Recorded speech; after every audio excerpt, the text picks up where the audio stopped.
क्या आप जानते हैं, रोजा सिर्फ भूखा प्यासा रहने का नाम नहीं, बल्कि नफ्स को काबू में रखने, तकवा इख्तियार करने और अल्लाह की रजा हासिल करने का जरिया है।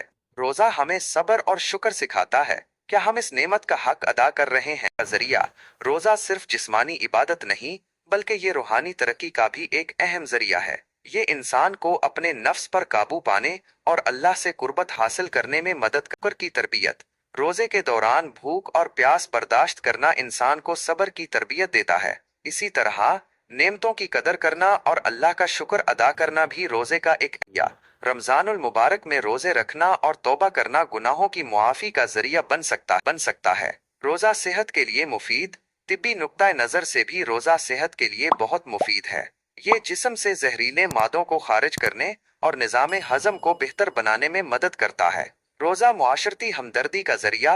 रोजे के दौरान भूख और प्यास का एहसास गरीबों और मुहताजों की मुश्किलात को समझने में मदद करता है।